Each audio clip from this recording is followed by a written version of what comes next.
Assalamualaikum warahmatullahi wabarakatuh. Ketemu lagi bersama saya Syamsir Alam. Kali ini kita sudah bersama kembali dengan Bapak Dr. Marianto Nur Syamsul, Sarjana Kesehatan Masyarakat, Magister Kesehatan Masyarakat.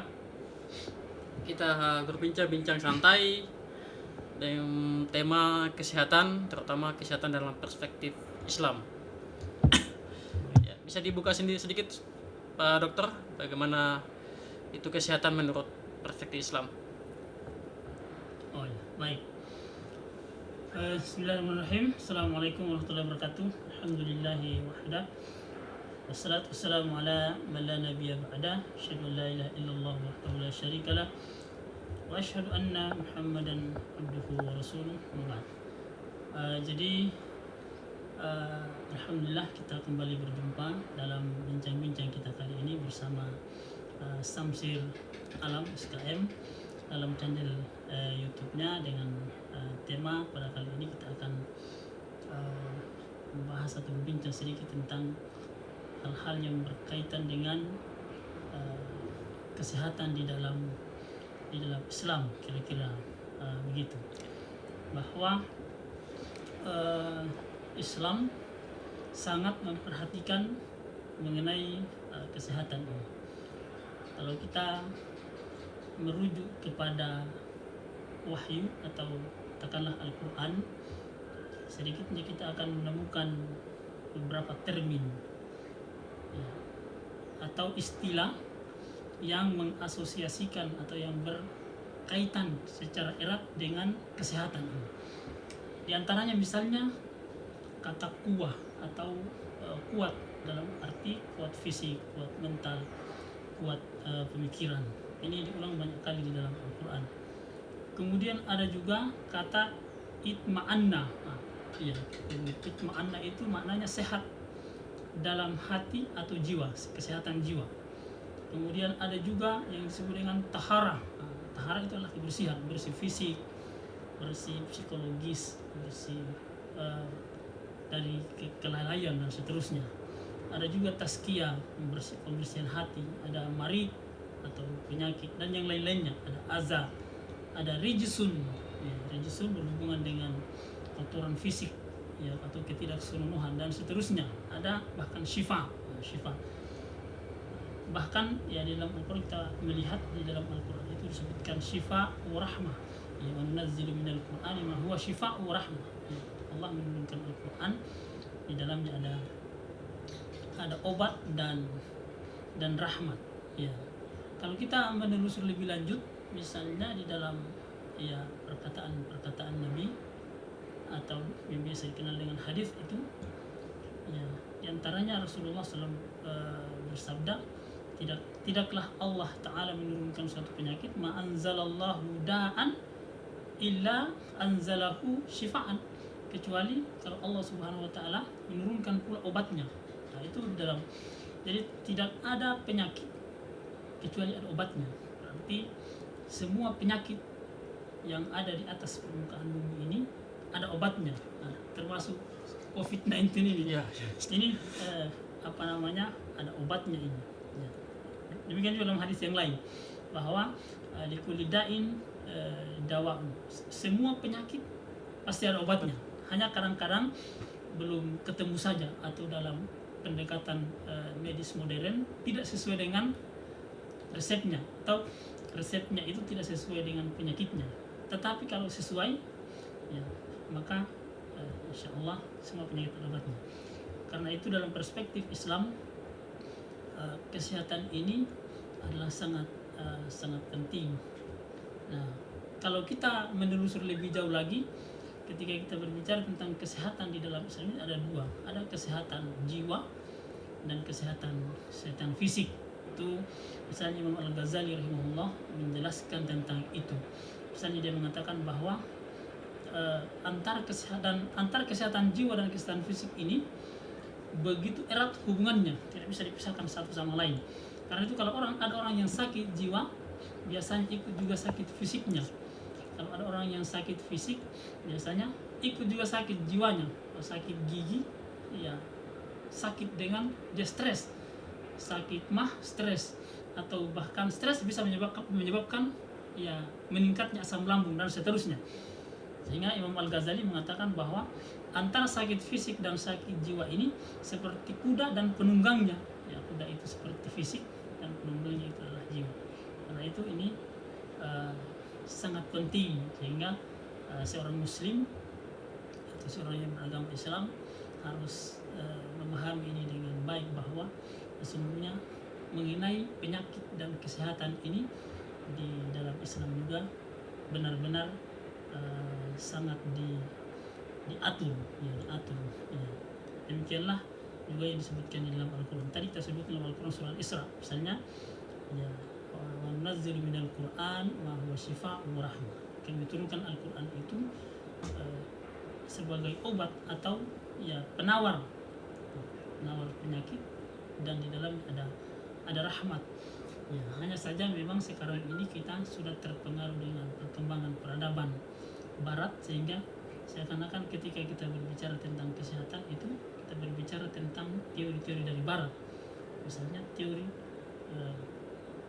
L. Bloom, itu teori L. Bloom, atau teori tentang derajat kesehatan masyarakat menurut L. Bloom, yang 4 faktor itu, lingkungan, perilaku, keturunan, kemudian pelayanan kesehatan. Padahal sesungguhnya di dalam Islam jauh sebelum itu sudah mengaturnya.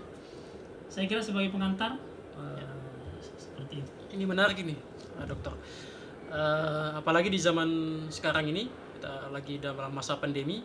Ya, bagaimana Islam dan kesehatan melihat itu sendiri? Jadi, tentang COVID, mungkin penyelesaian COVID dari perspektif Islam situ dan kesehatan.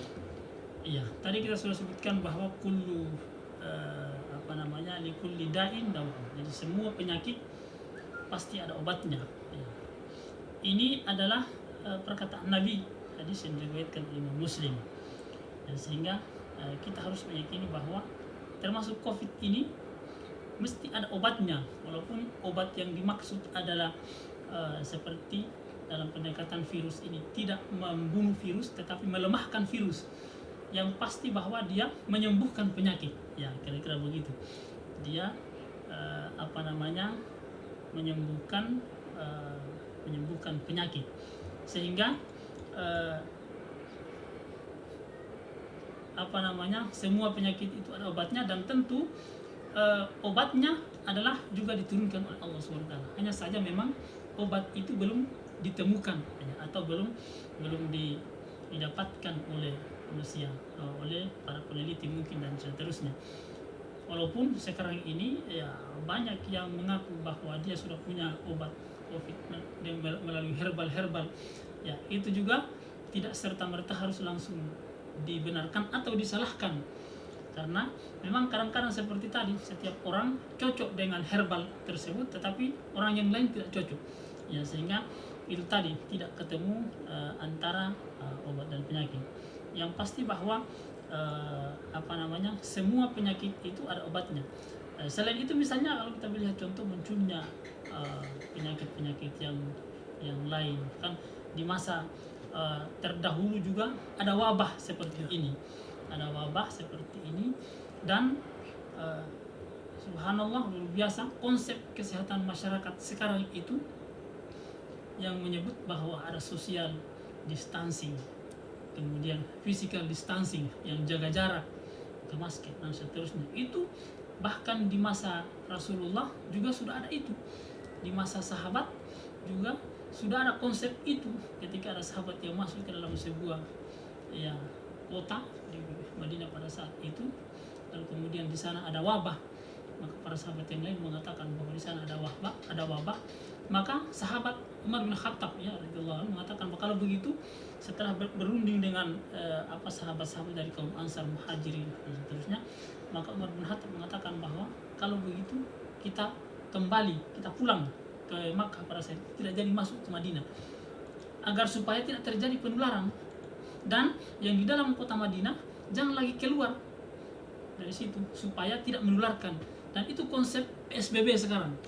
PSBB sekarang atau lockdown oleh orang-orang barat. Sesungguhnya dalam Islam sudah ada itu. Ya, bahkan dalam hadisnya itu mengatakan bahwa la yakhruju dan janganlah kalian masuk ke dalam negeri yang sedang berpenyakit. Kemudian wala tadkhulu, dan jangan keluar dari negeri yang di sana tidak ada penyakit. Itu konsep Islam luar biasa, sehingga Islam sesungguhnya sangat memperhatikan ini. Maka ini penting untuk kemudian kita dalami agar supaya kita tidak cenderung berkiblat ke barat, ya. Tetapi sesungguhnya di dalam Islam juga cukup banyak konsep-konsep tentang itu. Bahkan sesungguhnya ya, kalau mau ditelusuri lebih jauh, ya, pada masa perkembangan ya, peradaban ilmu dalam Islam, kita misalnya mengenal Ibnu Sina yang memiliki kitab Al-Qanun atau ya, kitab tentang kedokteran. Ya, kitab yang dimiliki oleh Ibnu Sina itu dijadikan sebagai rujukan oleh kedokteran Eropa pada saat itu selama sekitar 700 tahun, dan itu menjadi rujukan utama ya, mahasiswa atau fakultas kedokteran di Eropa, dan itu dipakai dan diterjemahkan ke berbagai macam bahasa. Ya, sementara kalau kita melihat justru ya di fakultas-fakultas kedokteran yang dosennya adalah Islam, mahasiswanya adalah Islam, justru tidak menggunakan itu dan lebih mengagung-agungkan teori barat. Nah, ini yang harus kita coba dalami, sampai bagaimana cara Islam mengatur bagaimana cara makan agar supaya tidak berpenyakit, bagaimana cara makan ya, dalam konteks makan yang dianjurkan oleh Nabi itu. Bagaimana misalnya kita dilarang makan sambil berdiri, kemudian dengan tangan kanan, dengan pakai tangan, tidak pakai sendok. Tapi mungkin dalam kajian berikutnya insya Allah ya, supaya pembahasannya lebih mendalam lagi, lebih terperinci, akan kita sebutkan nanti bagaimana Islam mengatur tentang semua itu. Ya, sedikit lagi Pak Dokter tentang konsep kesehatan. Ada yang kalau dalam sistem kesehatan kan ada biasa disebut kesehatan masyarakat PHBS. Apakah juga diajarkan di Islam seperti itu, mungkin tentang perilaku hidup bersih dan sehat, misalkan cuci tangan. Sekarang kan masih zaman pandemi, diajarkan cuci tangan pakai sabun. Apakah itu juga diajarkan dalam Islam seperti itu? Iya. Baik. Di dalam Islam, kalau kita melihat Allah Subhanahu wa taala dan Rasulnya memerintahkan kepada kita untuk mendirikan sholat lima waktu itu ya. Sehari semalam itu minimal 5 kali sehari semalam. Dan tentu sebelum kita sholat ya menjadi kewajiban, dan tidak sahnya sholat itu kecuali kalau kita berwudu. Ya, disitulah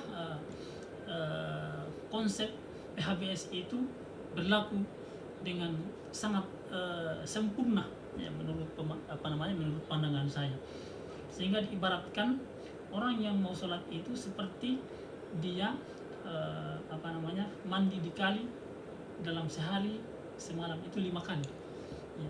Bukankah itu akan sangat bersih ya, akan sangat bersih. Demikianlah kalau kita mendirikan sholat itu yang di dalamnya ada berwudu. Berwudu bukan hanya mencuci tangan, tetapi mencuci bagian-bagian tubuh yang mungkin saja terpapar dengan bakteri, terpapar dengan virus. Misalnya cuci tangan, cuci mulut dan hidung, cuci muka, cuci sampai siku, cuci kepala, bahkan cuci kaki. Dan ini dilakukan secara rutin setiap hari. Ya, dan itu rentang waktunya tidak terlalu lama, antara subuh dengan zuhur apalagi dengan asar apalagi dengan maghrib apalagi dengan isya. Jadi ini luar biasa, konsep PHBS yang cukup luar biasa, perilaku hidup bersih dan sehat. Dan ini kalau dilakukan secara kontinu, secara terus menerus ya, maka ini akan menjadikan pelakunya ya, akan semakin terjaga kebersihannya ya, diantaranya kan seperti itu PHBS ya, termasuk ya konsep PHBS yang ada sekarang itu ya, bagaimana kita berperilaku agar supaya kita berperilaku sehat, bukan berperilaku sakit. Bagaimana misalnya di dalam Islam mengharamkan ya sebagian ulama mengharamkan, atau bahkan hampir jumhur ulama mengatakan mengharamkan merokok. Itu konsep PHBS itu Ini menarik ya, nanti ke episode tidak selanjutnya. merokok, tidak di rumah atau tidak merokok.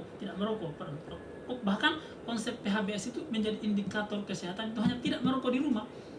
Itu konsep PHBS. Kalau merokok di luar rumah itu masih dibolehkan. Ya, adapun Islam luar biasa melarang secara totalitas untuk tidak menghisap rokok.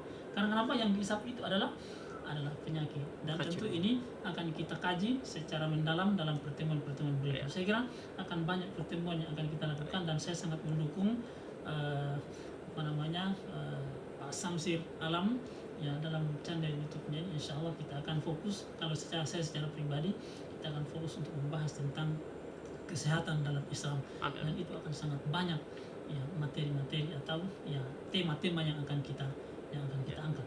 Saya kira demikian. Terima kasih banyak karena sudah beberapa waktu berlalu ini ya, supaya tidak terlalu panjang pembahasan kita dan bisa membuat pendengar lebih fokus untuk mendalaminya. Saya kira kita cukupkan pertemuan kita pada kesempatan. Terima kasih Pak Dokter atas waktunya. Karena durasi nanti kita sambung di episode selanjutnya. Oke. Jangan lupa like dan subscribe yang sudah menonton. Terima kasih sudah menonton. Sampai jumpa di video berikutnya. Wassalamualaikum warahmatullahi wabarakatuh. Waalaikumsalam warahmatullahi wabarakatuh.